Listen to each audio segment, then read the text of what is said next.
Beautiful human. In this video, I've been asked a lot about how I run launch campaigns for myself and my clients. So I aim to show you how we did an 100K launch with one of my clients, Vinny, and just break it down for you. So on we go. Like this was the offer that he was buying, and I couldn't find the WhatsApp screenshots, but they were here as we were doing them. So same thing, basically, he's a sustainability consultant. The first time we did it, we did a $46K launch. I'm converting it. This is the Thrivecart screenshot. As I had the baby, little Miss N. And then the second time we did it recently, we had a 72K launch. So it's pretty much like an 11 times ROI what the money he was paying for us to do this. But you can see like this had a very different launch because this was 2 days to sell out everything, whereas the other one over here took a little bit more. So I've broken down everything that we did to show you the ins and outs of how I'm thinking about it, what we did. You'll see it's not actually rocket science. If you have an audience, you're planning to launch like a cohort or a digital product. In this case with Vinny, it was a course, like a community-led course with school over, I would say, 8 weeks, I think it was. And then we offered community support in the back end. So the numbers that you've seen don't include the back end upsells. This was just a $500 product that was sold. So what I'm going to do over here is I've prepared this stuff just so I can talk through it. But the first thing we did was we used LinkedIn to create a wait list. So think about it as a very, very simple opt-in page. So we just created a landing page that had a description and then a name and an email box. And then people came through that and just gave their details. So we did about a total of 6 of these posts about 2 months in advance, so like 3 per month in order to get people to the list. He had a fairly decent audience, so we got about, I would say, 2,000 people on the wait list. You know, I've done campaigns like this where you get a lot less. Like even when I run them, I get like 40 people on a wait list. So it doesn't really matter. And then basically did the same. He would send a weekly newsletter. So at the top of his weekly newsletter, we did a little ad that basically said, if you want to hear about this future sort of cohort thing I'm doing, click there. And then we used Kit to go in the back end and tag all those people. And we didn't want to bug the people who had nothing to do with it, right? So if you didn't click, we wouldn't bug you.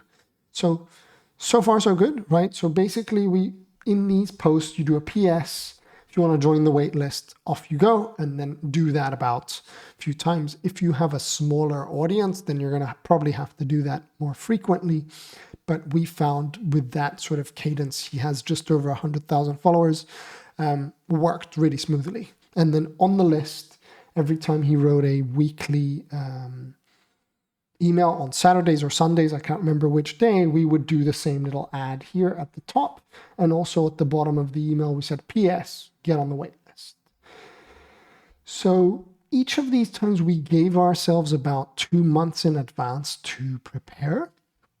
And as people were getting on the wait list, we had, let's say, an envelope of 2,000 people the first time, and I think it was about 4,000 the second time. We created waitlist emails. So when you're not sending daily emails, you don't want to bombard your audience. So what we did is 12 emails over 2 months. That's approximately 6 every month, right? So 6 times 2 was that. And we used the 4P principle. When we're trying to warm up the audience, we basically spoke about philosophy. So over here, a philosophy email is basically your why. Why am I doing this? What is the point of me doing this? What's my reason, my values, my beliefs, right? And we alternated between these. Then we had proof, right? So these are results. Do you have any case studies? Do you have any proof? Who are you? What can you show about the things that you have done, right? Then these are problem emails. In whatever industry you're in, there's a problem. We want to bring that to light and actually help people understand. So the ones that are unaware or maybe aware, reinforce that, and then plan emails, right? What are we going to do? We're going to firstly do this, next we're going to do that, then we're going to do something else. So we alternated with these 4 Ps, and it usually works like butter. Then we prepared the launch. So the launch emails were very different on the first time, because when you're doing your very first launch, all we did was we had 2 emails and they were very salesy, right? Like, doors are wide open. By now, there's this many spots.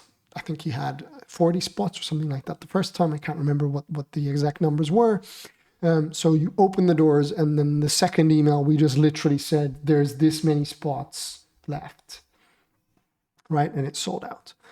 What I always do, though, when I work with people is I say, you start with 2, but you always plan an extra 7, right? Because these 7 might tip people over in case the 2 don't sell out. And in most cases, if you don't have the audience or you need a bit of a push, depending on the pricing, these emails work wonders. And like for Vinny as well, the second time we ran this, he had to actually use them.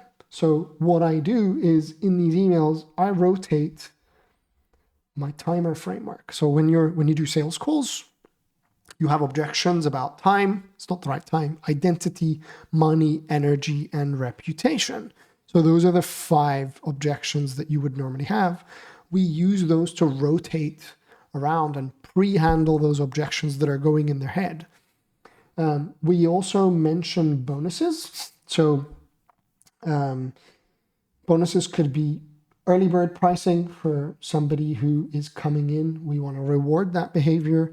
In this case, bonus was introduced as a one-on-one call, for example, for fast action takers. You can have resources or tools as bonuses, founders pricing, right? In your launches.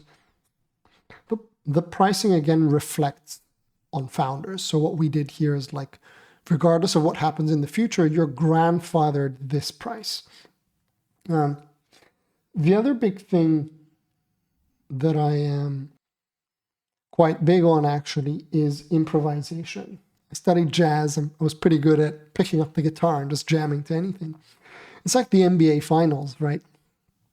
You never quite know what's going to happen. So what I mean by improv is you get a set of questions like, hey, Vinny, I'm not quite sure about this thing, or can you talk to me about this? And they usually have questions. So I always say you improvise there. So as we're running these 7 emails, let's say we're like 5 emails in and somebody asks a question, we pause the campaign, we take this question and we write an email answering it publicly.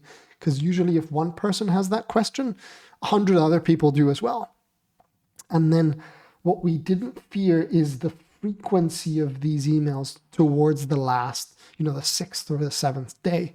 Doors are closing. We said 72 hours, 48 hours, 24 hours, 6 hours if you need to, or like last chance. And they sold out. So I remember the second time we did it, he called me up and he's like, we need to make a little bit of a push with the sales. So that's what I mean by improv. And there were days where we wrote more than 1 email, and that's okay. Because usually you're giving value, you're writing your newsletters. When you're doing launches, you can be a little bit upfront. And what I do after a launch is I go through a series of giving emails, like giving resources or something like that. The other bits and pieces that I think deserve some credit are the setup. So we used Kit, for example, and School. The second time round, we use a different platform. That didn't matter as much, but what converted here by 37% is abandoned cart. I'm a big fan of Ian Stanley, the comedian. He's got an abandoned cart email saying, has a seagull stolen your phone, right? Or we know where you do that. You're scrolling. It happens on the toilet. You clicked and then you left me hanging. So they laugh and they buy. So some people need a nudge. I didn't invent this. Classic e-commerce, right? If you've ever bought shoes or a hoodie or something online or on Amazon, abandoned carts, the way we bookie, right? Then once somebody's there, there's something called buyer's remorse, right?